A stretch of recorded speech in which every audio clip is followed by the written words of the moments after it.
मंडळी, सध्या बातम्यांमध्ये चर्चेचा विषय ठरलाय तो म्हणजे कणकवली नगरपंचायतीचा.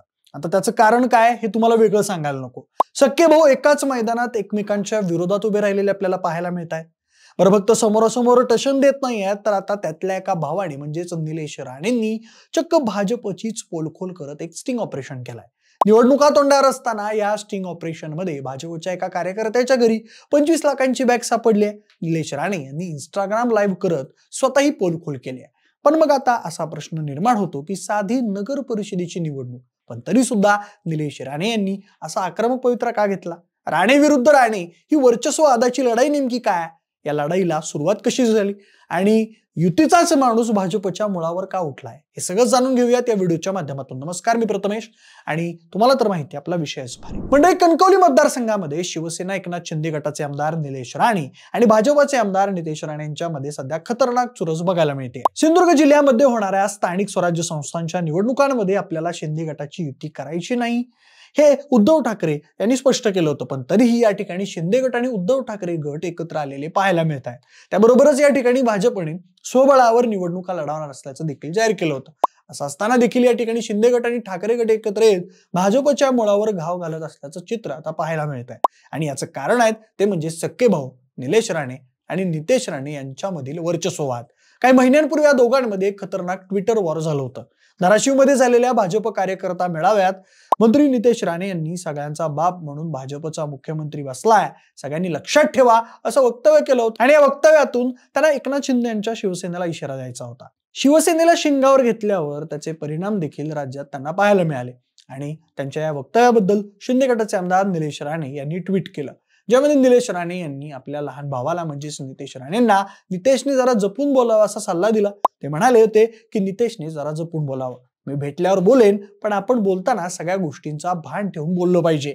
सभेत बोलणं सोपं आहे, पण आपल्या बोलण्यामुळे नेमका कोणाचा फायदा आपण करतोय याचं भान असलं पाहिजे. आपण माहितीमध्ये आहोत हे विसरून चालणार नाही असं म्हणत त्यांनी लहान भावाचे कान टोचले. मात्र मोठ्या भावाने दिलेला सबुरीचा सल्ला नितेश राणेंना मात्र काही घ्यावासा वाटला नाही. आणि याचंच प्रत्युत्तर देताना नितेश राणे यांनी निलेशजी तुम्ही आता टॅक्स फ्री आहात असं ट्विट केलं. आता इथूनच त्यांचा ट्विटर वॉर सगळ्यांसमोर आला. आता नितेश राणेंच्या बोलण्याचा अर्थ असा होता की आमदार आणि खासदारांना कोणत्या प्रकारचा टॅक्स लागत नाही आणि 10 ते 15 वर्ष जवळपास निलेश राणे कुठल्या पदावर नाही आहेत आणि ते शिंदे गटातून आमदार झाल्यामुळे नितेश राणे यांनी त्यांना हा टोमणा आणला. सख्या भावांचं हे ट्विटर वॉर संपलं असं सगळ्यांना वाटलं. मात्र मैदानातलं खरं वॉर सुरू झालं ते सिंधुदुर्ग जिल्ह्यातल्या निवडणुकांमुळे.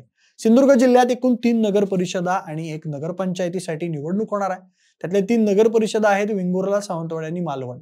या 3 ठिकाणी भाजप स्वबळावर लढणार असल्याचं भाजपनं सांगितलं. मात्र कणकवली नगरपंचायतीत नगराध्यक्ष पदासाठी जी निवडणूक होणार आहे त्यामध्ये निलेश राणे आणि नितेश राणे एकाच मैदानात एकमेकांना टशन देताना आपल्याला दिसत आहेत. उद्धव ठाकरे गटाचे संदेश पारकर यांना शिंदे गटाचे आमदार असलेले निलेश राणे यांनी पाठिंबा दिलाय, तर दुसऱ्या बाजूला भाजपकडून नितेश राणे यांनी ही निवडणूक चुरशीची केली आहे. भाजपकडून इथून समीर नलावडे यांना तिकीट मिळालंय. राज्यामध्ये भाजपा आणि एकनाथ शिंदे गटाची युती आहे हे आपल्याला माहितच आहे. आणि एकाच घरात असलेले 3 नेते म्हणजेच नारायण राणे आणि त्यांचे 2 चिरंजीव. नारायण राणे हे भाजपचेच खासदार आहेत. नारायण राणे यांचा मोठा मुलगा म्हणजेच निलेश राणे हे मात्र एकनाथ शिंदे गटाचे आमदार आहेत आणि लहान मुलगा म्हणजेच नितेश राणे हे भाजपचे आमदार आहेत. एकंदरीत हे तिघेही युतीत आहेत. राज्यात असलेल्या युतीमुळे ही म्हणजे एकाच पक्षाचे आहेत असं म्हणायला सुद्धा काही हरकत नाही. पण तरी सुद्धा कुठेतरी निलेश राणे यांच्याकडून कुरघोडीचं राजकारण सुरू असल्याचं पाहण्यात येत आहे. भाजपकडून पैसे वाटप केले जात असल्याचा आरोप निलेश राणे यांनी केलाय आणि याबाबत ऍक्शन मोड मध्ये येत निलेश राणे यांनी एक खतरनाक स्टिंग ऑपरेशन केलं. मालवणमध्ये त्यांनी भाजप कार्यकर्ते विजय केनवटेकर यांच्या घरावर छापा टाकलाय आणि या छाप्यात सापडलेल्या बॅगेत जवळपास 20 ते 25 लाख रुपये सापडलेत. हे पैसे कुठून आले त्याबाबतचं पटेल असं उत्तर विजय केनवटेकर यांना देणं शक्य झालं नाही.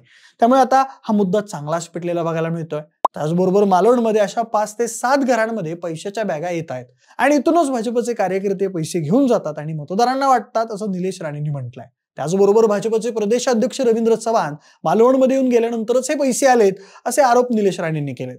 काही लोक बाहेरून आले आणि चुकीचं कल्चर आपल्या जिल्ह्यात आणलं, हे थांबलं पाहिजे अशी मागणी त्यांनी केली आहे. तर यावर रवींद्र चव्हाण यांनी देखील चांगलंच प्रत्युत्तर दिलंय. ज्या कार्यकर्त्यांनी तुम्हाला निवडून आणलंय त्यांच्या घरी जाऊन तुम्ही अशी कृती करणं चुकीचं आहे असं त्यांनी म्हटलं. आणखी एक सगळ्यात महत्वाचा मुद्दा म्हणजे मंडई निलेश राणे विरुद्ध नितेश राणे हा वाद जरी गेल्या काही वर्षांपासून किंवा महिन्यांपासून सुरू असला तरी राणे कुटुंबियांचा एक कॉमन आणि फिक्स शत्रू देखील तिथे आहे.